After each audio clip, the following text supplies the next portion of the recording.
Et bonsoir à Cher Benarti, merci d'avoir accepté notre invitation. Vous êtes ancien lieutenant-colonel de la police israélienne et ancien directeur d'Interpol Israël. Alors du meurtre à la capture de ce suspect palestinien, il s'écoule une journée à peine. C'est extrêmement rapide.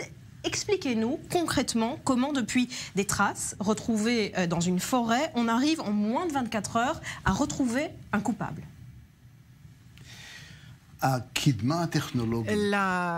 Les progrès technologiques nous permettent aujourd'hui de trouver le criminel selon des signes qu'il laisse sur site. Nous avons trouvé sur le site, ils ont trouvé des découvertes forensiques, c'est-à-dire des signes techniques comme par exemple des liquides comme le sang, la salive, le sperme ou des cheveux.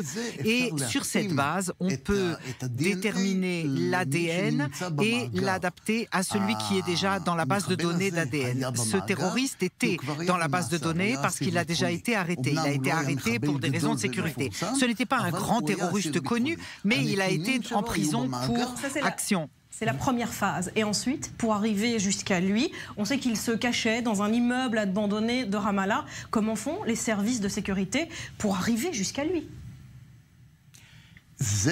Alors ça, c'est vraiment la deuxième étape. Et en effet, l'État d'Israël est au premier plan de la modernité. L'État d'Israël, le Shin Bet israélien sont vraiment très avancés dans ce domaine. Nous sommes parmi les services de premier plan au monde dans l'utilisation de ces technologies.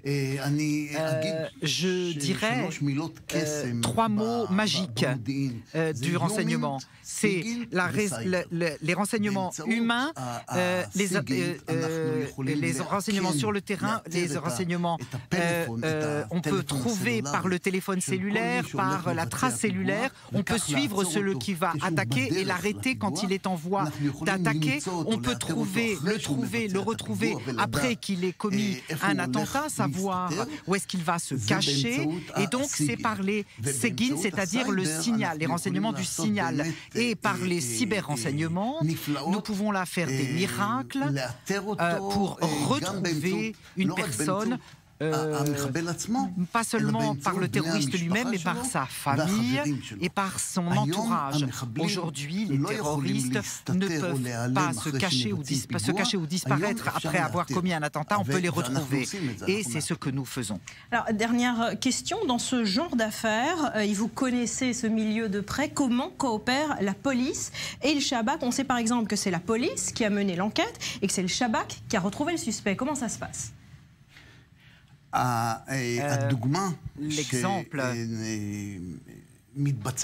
de ce qui se passe en Israël, c'est vraiment le meilleur modèle de coopération. Aux États-Unis, il n'y a pas eu de bonne coopération entre les organisations de renseignement jusqu'au 11 septembre. Et là, les organisations de renseignement ont compris qu'ils devaient absolument coopérer. En Europe, ni en France, ni en Allemagne, ni d'autres pays où il y a eu des attentats, et même en Espagne, il n'y avait pas de bonne coopération. Aujourd'hui, l'on commence à coopérer.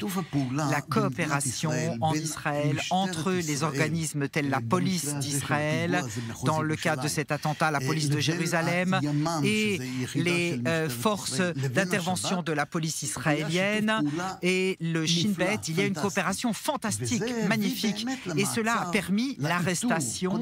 D'abord, ça nous a permis de retrouver par les moyens technologiques qu'on a évoqués, et ensuite l'arrestation du terroriste sous 24 heures. Voilà. Merci pour ces explications, Cher Benarti.